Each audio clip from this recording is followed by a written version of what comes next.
قرآن مجید پہ نظر ڈالی جائے تو پتہ چلتا ہے کہ 3 چیزیں باعث سکون ہوتی ہیں۔ ایک بیوی خامد کے لیے سکون کا باعث، چنانچہ قرآن مجید میں فرمایا لِتَسْكُنُوا إِلَيْهَا، کہ تم میں سے تمہارے لیے جوڑا اس لیے بنایا کہ تم اس سے سکون حاصل کرو۔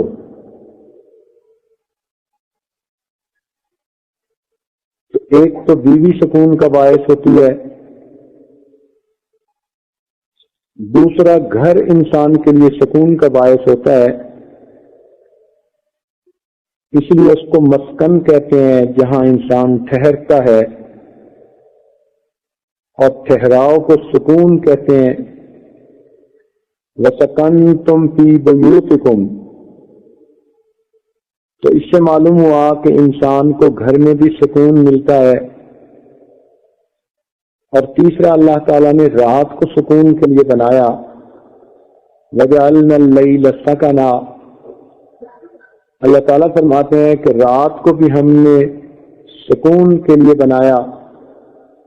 تو معلوم ہوا کہ 3 چیزیں سکون کا باعث ہوتی ہیں، ایک گھر، ایک بیوی اور ایک رات۔ لہذا جو نوجوان اپنے گھروں میں راتوں کے اوقات اپنے اہل خانہ کے ساتھ گزارتے ہیں، گویا ان کی زندگی کے اندر 100% سکون ہوتا ہے۔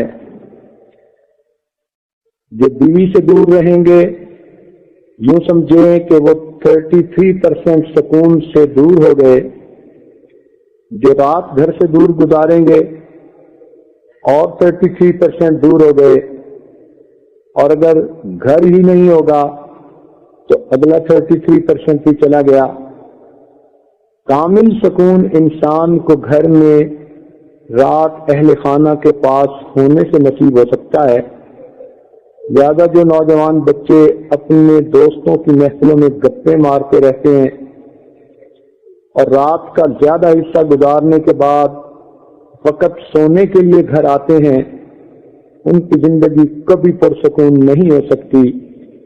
نہ اہل خانہ کو سکون، نہ ایسے خامد کو سکون۔ لہذا پرسکون زندگی گزارنے کے لیے انسان دن میں کام کرے اور رات کو اپنے گھر میں اہل خانہ کے ساتھ آرام کرے۔ اللہ تعالیٰ نے رات آرام کے لیے اور دن کام کے لیے بنایا، لہذا لمبی لمبی محفلیں کرنا عشاء کے بعد یہ معیوب ہے۔ حدیث پاک میں آتا ہے کہ نبی علیہ الصلوۃ والسلام کی عادت مبارکہ تھی کہ آپ عشاء کی نماز سے پہلے سونے کو ناپسند کرتے تھے، والحدیث بعدہا، اور عشاء کے بعد لمبی باتیں کرنے کو ناپسند کرتے تھے۔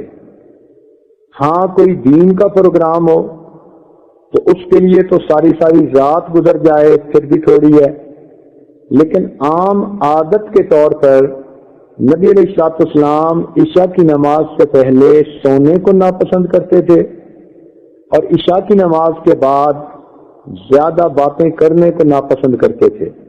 اسی لیے جن گھروں میں رات کو دیر سے سونے کی عادت ہے، ان گھروں کی فجر کی نمازیں عام طور پر قضا ہو جاتی ہیں۔ بچوں نے تو کیا پڑھنی، بڑے بھی اٹھ کے نہیں پڑھ سکتے۔ نیکوکار گھرانوں میں بھی اگر رات کو دیر سے سونے کی عادت ہو تو ان میں بھی فجر کی جماعتیں تو نکل ہی جاتی ہیں۔ کیا ہوا، جو مشکل سے اٹھ کے فجر کی نماز ہی پڑھ لی، ورنہ تو کئی مرتبہ نماز بھی چلی جاتی ہے۔ تو نبی علیہ الصلوۃ والسلام کی مبارک سنت ہے کہ انسان عشاء کے بعد جلدی سو جائے۔ اگر ہم اس سنت سے محروم ہوں گے تو ہمارے فرض کے اوپر اس کا اثر پڑے گا، اور ہماری فجر کی نماز یا اس کی تکبیر اولیٰ اس سے بھی ہم محروم ہو جائیں گے۔ تو عام گھروں میں اکثر دیکھا گیا کہ عشاء کے بعد کھانے کی محفل، پھر گپوں کی محفل، پھر ٹی وی سکرین کے تماشے، تو آدھی رات تو ایسے گزار دیتے ہیں، پھر کہتے ہیں جی صبح وقت پہ آنکھ نہیں کھلتی۔ یہ آنکھ کیسے کھلے؟ جو رات کو سونے کے لیے جلدی نہیں کرے گا وہ صبح کے وقت جلدی نہیں اٹھ سکے گا۔ وہ بیویاں جو تہجد میں اٹھنا چاہتی ہیں ان کو بھی چاہیے کہ کام اپنے رات سے پہلے سمیٹیں اور عشاء کے بعد جتنا جلدی ممکن ہو سونے کی عادت بنائیں۔ عشاء کے بعد جلدی سونا نبی علیہ الصلوۃ والسلام کی مبارک سنت ہے۔ بچوں کو بھی جلدی سونے کی عادت ڈالیں، خود بھی جلدی سوئیں، انشاءاللہ اول تو تہجد میں آنکھ کھل جائے گی، نہ بھی کھلی تو فجر کی نماز میں تو خود بخود آنکھ کھلے گی۔ یہ نہیں ہوگا کہ رات کو سوئے تو 2 بجے اور صبح دو گھڑیوں کا الارم لگا کے رکھا، مگر دونوں گھڑیاں چیختی رہتی ہیں، الارم بجاتی رہتی ہیں، مگر سونے والوں کے کانوں پہ جوں ہی نہیں رینگتی۔ پھر صبح اٹھ کے کہتے ہیں کہ جی ہماری فجر کی نماز چلی گئی۔ تو انسان سنت کی پابندی کرے تو فرائض خود بخود محفوظ ہو جاتے ہیں۔ یوں سمجھیے کہ فرائض کی حفاظت کے لیے اللہ تعالیٰ نے سنتوں کو بنا دیا اور سنتوں کی حفاظت کے لیے اللہ تعالیٰ نے مستحبات کو بنا دیا۔ جو اپنے فرائض کو محفوظ رکھنا چاہے اس کو چاہیے کہ سنتوں کی حفاظت کرے، فرض خود بخود محفوظ ہو جائیں گے۔ جو سنتوں کی حفاظت کرنا چاہے اس کو چاہیے کہ وہ مستحبات کی رعایت کرے، سنتوں کی حفاظت خود بخود ہو جائے گی۔ تو یہ باؤنڈری لائن ہے، اگر مستحبات کی باؤنڈری لائن کو توڑیں گے تو سنتوں سے محرومی ہوگی، اگر سنتوں کی باؤنڈری لائن کو توڑیں گے تو فرضوں سے محرومی ہوگی اور انسان حرام یعنی گناہ کا مرتکب ہو بیٹھے گا۔ اس لیے اپنے فرضوں کو پکا کرنے کے لیے سنتوں کی پابندی کیجیے اور سنتوں کی پابندی کے لیے مستحبات کی رعایت کیجیے۔ آج کل کے نوجوان طبقے میں عام طور پر یہ بات آ جاتی ہے جی یہ تو سنت ہی ہے نا، وہ سنت کو ہلکا سمجھتے ہیں اور یہ بہت بڑا فتنہ ہے اس زمانے کا۔ سنت چھوٹی ہو یا بڑی، نبی علیہ الصلوۃ والسلام کے مبارک عادت کا نام سنت ہے، لہذا وہ کبھی بھی چھوٹی نہیں ہو سکتی۔ دیکھنے میں چھوٹی ہوگی مگر قیمت کے اعتبار سے بڑی موٹی ہوگی، لہذا ہمیں چاہیے کہ ہم اپنے بچوں کو مستحبات کی رعایت کی عادت ڈالیں تاکہ ان کو سنتوں بھری زندگی نصیب ہو، سنتوں کی پابندی کریں تاکہ فرائض پر ہمیں کامل عمل کی توفیق نصیب ہو۔ تو جب گھروں میں عشاء کی نماز کے بعد جلدی سونے کی سنت ٹوٹتی ہے تو پھر ان کے فجر کی نمازوں کے اوپر اس کی زد پڑتی ہے۔ کبھی تو تکبیر اولیٰ چلی گئی، میاں صاحب کو فجر نماز جماعت میں آنے کی توفیق نہیں اور عورتوں نے مشکل سے بھاگ دوڑ کے اگر فجر کی نماز وقت میں ادا کر لی تو کر لی، ورنہ تو کئی مرتبہ سورج نکلنے کے بعد آنکھ کھلتی ہے۔ اس لیے ایک صاحبہ گفتگو کر رہی تھی اور کہنے لگی کہ جی میں تو صبح سویرے 8 بجے اٹھ جاتی ہوں۔ اب اس بیچاری کے نزدیک 8 بجے صبح سویرے کا وقت تھا، اس لیے کہ جب سوئی ہی رات کو 2-3 بجے تو پھر 8 بجے تو صبح سویرے کا وقت ہوتا ہے اس کے لیے۔ اس بیچاری کو کیا پتا کہ صبح سویرے کس کو کہتے ہیں۔ تو عشاء کے بعد جلدی سونے کی عادت گھروں کے اندر ڈالنا، اس سے فرض کی حفاظت ہوتی ہے۔ اس لیے کوشش یہ کریں سب عورتیں کہ اپنے گھروں میں عشاء کے بعد لمبے بکھیڑے نہ کریں، اپنے خامدوں کو بھی یہ بات بتائیں اور اس کے فوائد دکھلائیں کہ عشاء کے بعد جتنا جلدی سوئیں گے اتنا جلدی صبح اٹھیں گے۔ آج عشاء کے وقت تک لوگ جاگتے رہتے ہیں اور اس وقت سوتے ہیں جبکہ تہجد کا وقت شروع ہونے کا وقت ہوتا ہے۔ یہ بھی ایک عجیب المیہ ہے کہ عام طور پر شادی بیاہ کی محفلوں میں بھی آپ دیکھ لیں، لوگ کہیں گے آج جو ہم جی شادی کی بات ہے تو ہم ساری رات جاگیں گے، عورتیں کہتی ہیں ہم ساری رات جاگیں گی، چاند رات ہے، صبح عید ہے، مگر کیا ہوگا کہ عشاء کے بعد سے لے کے رات کے 2-3 بجے تک جاگیں گی، جب تہجد کا وقت ہوگا اس وقت اونگ آ جائے گی، سو جائیں گی۔ یہ خود نہیں سوتی، اس وقت ان کو پروردگار کے فرشتے سلا دیتے ہیں۔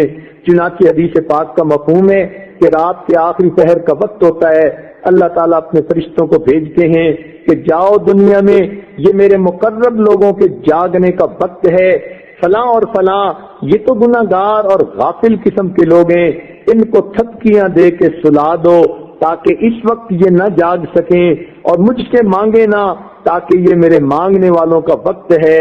چنانچہ فاسق قسم کے لوگوں کو اس وقت نیند آ جاتی ہے۔ جو لوگ رات فلموں کے عادی ہوتے ہیں وہ بھی تہجد کے وقت میں آپ دیکھیں تو میٹھی نیند، گہری نیند سو جاتے ہیں۔ شادی کے فنکشنوں والے بھی رات 2 بجے تک جاگتے ہیں، پھر گہری نیند سو جاتے ہیں۔ وہ سوتے نہیں، ان کو سلا دیا جاتا ہے۔ پروردگار اپنے محبوب بندوں کے اٹھنے کے وقت میں ان فاسقوں کو جاگنے کی توفیق ہی نہیں دیتے۔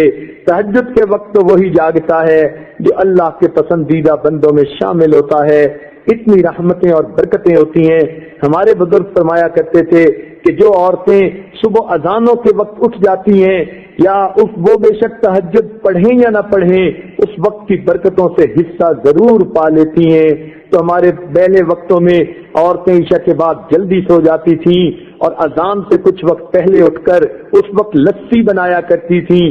تو ہمارے بزرگ فرماتے تھے کہ جو دیہات کی عورتیں اس وقت اٹھ کے لسی بنا لیتی ہیں وہ بھی اللہ کی رحمت سے محروم نہیں رہتی، کیونکہ اللہ کے پیاروں کے وہ جاگنے کا وقت ہوتا ہے۔ اس لیے ہر گھر میں یہ کوشش کی جائے کہ عشاء کے بعد جلدی سونے کی سنت پر عمل کیا جائے۔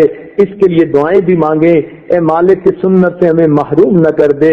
اپنے میاں سے مشورہ بھی کریں، اس کو اس کے فوائد بھی گنوائیں اور جتنا جلدی ہو سکے اتنا جلدی کام سمیٹ کے جلدی سونے کی عادت ڈالیے۔ انشاءاللہ فجر کی نماز محفوظ ہو جائے گی، ورنہ تو امید ہے کہ تہجد کی بھی توفیق نصیب ہوگی۔ تو یہ بھی ایک بات درمیان میں آ گئی، اس لیے کھول دی کہ مرد بھی اس بات کا خیال رکھیں کہ اگر ہم رات کا زیادہ حصہ باہر گزاریں گے تو ہمیں سکون نہیں ملے گا۔ سکون ملنے کی 3 چیزیں قرآن نے بتائیں کہ رات کا وقت ہو، اپنا گھر ہو، اپنے اہل خانہ کے ساتھ انسان آرام کرے تو اللہ تعالیٰ اس کے دل میں کامل سکون عطا فرماتے ہیں۔ مزید برآں گھر کے اندر جب اس قسم کے معاملات کو افہام و تفہیم سے طے کر لیا جائے، آپس میں ایک دوسرے کے ساتھ مشورے سے طے کر لیا جائے، اس کا فائدہ ہے۔ اس لیے کہ جب بچے رات کو دیر سے سوئیں گے، صبح دیر سے جاگیں گے تو بچوں کی تربیت غلط ہوگی، ان کے دل میں اللہ تعالیٰ کے فرائض کی قدر کیسے آئے گی؟ تو جب اولاد والے ہو جائیں تو مردوں کو چاہیے کہ چھوٹے بچوں کی تربیت کی خاطر ان کو عادت ایسی ڈالیں کہ جلدی سوئیں اور صبح جلدی جاگیں تاکہ فجر ان کی ادا ہو سکے۔ لہذا اس تربیت کے لیے بھی ضروری ہے کہ بچوں کی شخصیت شروع سے ہی ایسی بنے، ورنہ تو کیا ہوتا ہے کہ لوگ رات کو 1-2 بجے تک جاگتے ہیں اور اگر نیک ہیں تو پھر اٹھ کر فجر پڑھ لیں گے اور پھر فجر کے بعد ایسی نیند آتی ہے کہ دوبارہ سو جاتے ہیں۔ پہلے وقتوں کے لوگ تہجد 2 نیندوں کے درمیان پڑھا کرتے تھے، آج کل کے نیک لوگ فجر کی نماز 2 نیندوں کے درمیان پڑھتے ہیں، پہلے بھی سوئے ہوئے فجر کے بعد بھی سو جاتے ہیں، تب جا کے کہیں 8-9 بجے ان کی نیند پوری ہوتی ہے۔ یہ نحوست ہے رات کو دیر سے سونے کی، اگر جلدی جاگتے تو صبح کو جاگنا نصیب ہوتا۔ تو فطری تقاضا یہی ہے، انسان رات کو سوئے اور دن کو جاگے۔ جلدی جاگنا نبی علیہ السلام کی مبارک سنت بھی ہے اور انسان کی صحت کے لیے بھی اچھا ہے، اس لیے کہ جب سورج نکلنے کے قریب ہوتا ہے ہوا کے اندر اوزون گیس ہوتی ہے اور وہ انسان کی صحت کے لیے انتہائی ضروری، سونے والا بستر پہ اس کو انہیل نہیں کر سکتا، ذرا باہر نکل کے ٹھنڈی ہوا لینی پڑتی ہے۔ تو اس میں جسمانی فائدہ بھی اور روحانی فائدہ بھی ہے، بالخصوص بچوں کو تو